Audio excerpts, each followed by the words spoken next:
When you think about the cloud, you probably picture something, I don't know, ethereal, like weightless. Right, just this invisible realm where everything magically happens. Exactly. But the reality of AI today, like right now in May 2026, is that this illusion of limitless computing, it's violently colliding with the physical world. Oh, absolutely. The physical, the geopolitical, the economic limits, it's all hitting a wall. Yeah.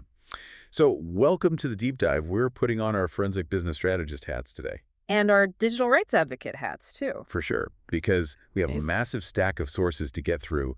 And the narrative here is basically what we're calling the hardware exhaustion and the backlash. Which is very real. I mean, the all-you-can-eat era of AI compute, it's officially dead. Okay, let's unpack this. Yeah. Because the immediate financial reality hitting developers this morning, it's just brutal. It's a revolt. Basically, Anthropic is completely killing their unlimited agent usage. Right. Starting June 15th, they're splitting Claude's agent usage into this super strict monthly credit pool. Yeah, so a pro user gets what, $20 a month in agentic credits? Yep, $20. Max 5X gets 100, and Max 20X gets 200.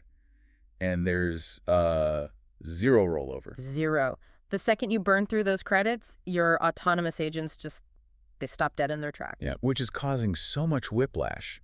Because back in April, Anthropic banned third-party agents like OpenClaw. Right. Now they're saying, okay, you can use them, but they removed the compute subsidy that actually made them viable.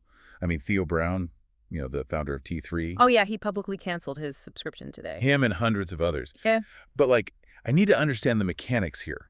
If these models are supposed to be getting smarter and, more optimized, why are agents suddenly bankrupting these companies? Well, the problem isn't the model's efficiency per se. It's the compounding nature of agentic architecture. Meaning what, exactly? So when you run a standard prompt, it's just a single transaction, right? But an agent operates in this continuous autonomous loop. It writes code, tests it, hits an error, reads the error, and rewrites the code. And every single time it loops, it has to feed its entire history back into the context window. Oh, wow. So it just balloons. Exactly. A simple task that starts at 1,000 tokens quickly becomes 50,000, then 100,000 tokens a minute, just running in the background. It's basically it feels like a gym offering a $20 unlimited membership, right? Yeah. But then suddenly they realize all their new members are professional powerlifters who are just eating all the free protein powder. That is a perfect analogy. The economics of a flat rate subscription just completely evaporate. I mean, one power user can burn through hundreds of dollars of server electricity in an afternoon. Which is insane. And it's not just Anthropic. Look at XAI today. Oh, with Grok Build? Yeah. They just released Grok Build, which is this terminal coding agent for pros, but they locked it behind the Super Grok Heavy tier. Which is $300 a month. $300 a month for a beta. And this is right after Elon Musk basically admitted XAI had fallen behind on coding. Right, but they have to charge that much just to cover the blistering cost of the infrastructure. Running those autonomous coding loops is staggering. It completely changes the barrier to entry. Which honestly explains that massive move by Bill Ackman's Pershing Square. Taking the stake in Microsoft. Yeah. I mean, the broader market looked at Microsoft's $190 billion spending plan for 2026 data centers and totally panicked. But Ackman gets it. He's betting the market is undervaluing that infrastructure. Exactly. Because if agents cost this much, only a giant like Microsoft has the balance sheet to actually build the physical servers. The startups are just going to drown in cloud fees. Totally. And because those desktop compute costs are getting so toxic, we're seeing this massive strategic pivot in the industry. The scramble for mobile. Right. If the cloud is breaking the bank, developers are trying to push compute closer to the edge or at least untether it from the desktop. Which is fracturing some massive corporate alliances. Let's talk about OpenAI rolling out codecs in preview inside the ChatGPT iOS app. Yeah, this is huge. So devs can track these long-running heavy tasks from their iPhones using a secure relay layer. Yeah. But wait, if the heavy lifting is still happening on my laptop at home, how is my phone connecting without exposing my laptop's IP address? So it's a reverse tunnel. Instead of your laptop opening a vulnerable port, Both your phone and your laptop connect outward to a secure OpenAI server. Oh, so the server's like a blind middleman. Exactly. It just passes status updates to your phone and commands back to your laptop. It feels like you're running massive models in your pocket without the security risk. And OpenAI was super aggressive about this. Did you see the blog post? They were openly mocking Anthropic's remote control feature. Yeah, pointing out Anthropic's latency issues. But honestly, OpenAI's real battle isn't with Anthropic right now. Well, it's definitely with Apple. I mean, there are reports today that OpenAI hired an outside law firm. They're prepping legal action against Apple for breach of contract over the WWDC 2024 deal. Because the Siri integration is failing. The ChatGPT integration into Siri and visual intelligence has just been a profound disappointment. Internal data shows revenue conversion is just drastically trailing projections. But here's what I don't get. What's that? Users clearly prefer the standalone ChatGPT app anyway, right? OpenAI has massive direct-to-consumer reach. So OpenAI thought Apple was their golden ticket to billions of users. But now they realize Apple controls the front door. Is OpenAI's hardware push with Jony Ive basically a panic button because they know Apple can shut them off at any time? That's exactly what it is, because Apple controls the background processes. If an AI agent is running a heavy task in the background of your iPhone, iOS is designed to kill it to save battery. Oh, right. It manages the RAM. Yes. So Apple's OS restricts the persistent autonomy OpenAI wants. If you don't control the silicon and the OS, you're just a guest. You can be evicted.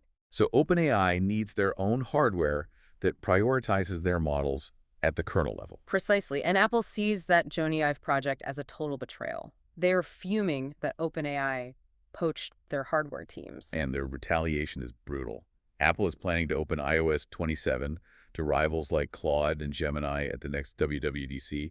The ecosystem is completely fragmenting. And meanwhile, Meta is trying to bypass the phone altogether.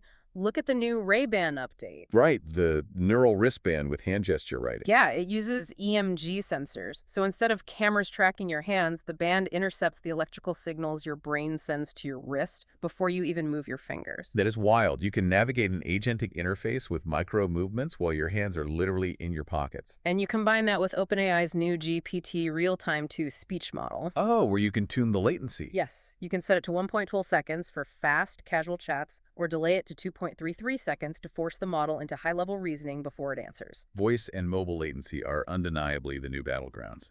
But here's the catch.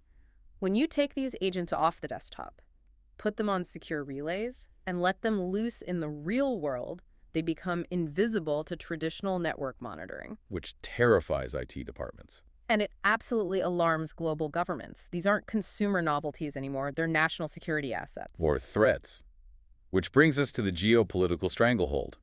Today, the U.S. White House abruptly reversed its hands-off policy. A massive departure from the earlier deregulation. They're now forcing pre-release evaluations of cutting-edge models. They're using the NIST Trains Task Force overseen by CAIAS to evaluate models for biosecurity and cyber risks. And we know exactly why they panicked. Yeah, Anthropic's Claude Mythos preview last month. It autonomously exploited vulnerabilities in major operating systems. It crossed a very clear line. An agent that can read an error code, rewrite a script, and continuously probe a network. I mean, that's essentially an autonomous zero-day engine. Exactly. And while companies are voluntarily agreeing to testing for now, there is an executive order drafted to make it mandatory.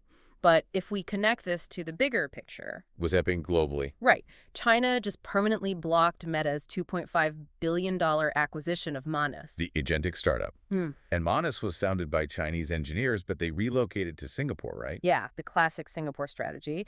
Chinese founders would domicile there to look like neutral entities, attract Western capital, and sell to U.S. tech giants. But Beijing just slammed that door shut. Completely. They're asserting that any strategic AI IP developed by Chinese citizens belongs under Beijing's jurisdiction, period. Well, wait, I see a glaring contradiction in the U.S. strategy here. How so? If the U.S. forces this massive bureaucratic testing phase before any release, doesn't that just hand a massive competitive advantage to open-source developers in other countries who don't have to wait for the Trains Task Force? It does.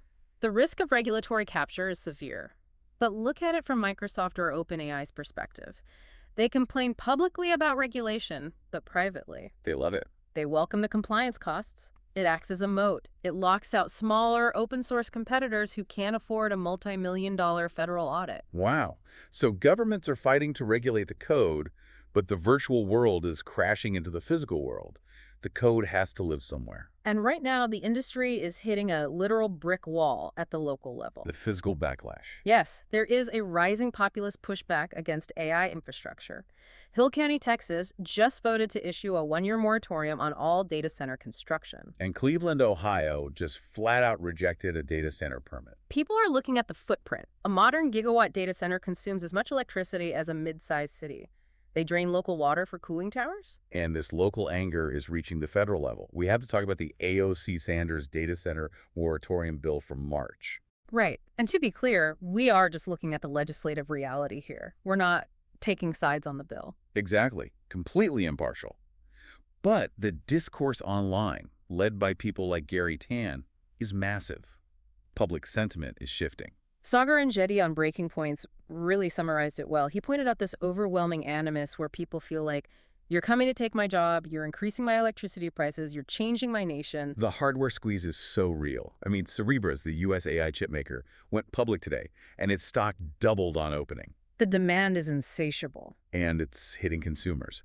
Google is so desperate for compute that they're quietly cutting free Gmail storage for new accounts from 15 gigs down to 5. Unless you hand over a phone number. Right. Here's where it gets really interesting to me. These AI models are designed to live in the cloud, which sounds so ethereal. But the reality is, the cloud is made of concrete, steel, and massive amounts of electricity. The virtual world is angering the physical world.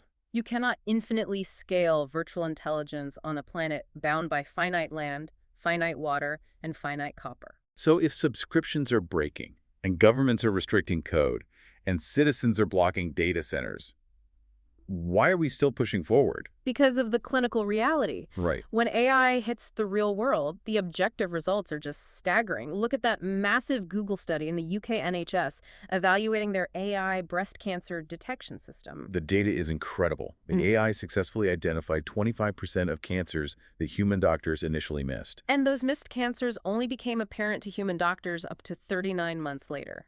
Think about the survival rate difference 39 months makes. Plus, the AI processed the scans in a median time of 17.7 minutes compared to over 2 days for humans. It reduces human effort by 40%. It's an objective triumph, but it faces one final bottleneck. Human psychology? Exactly.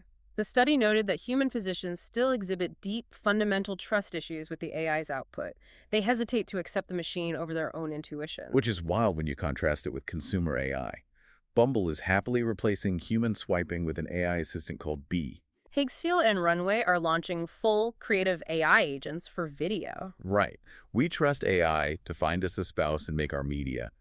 But doctors struggle to trust it with diagnoses.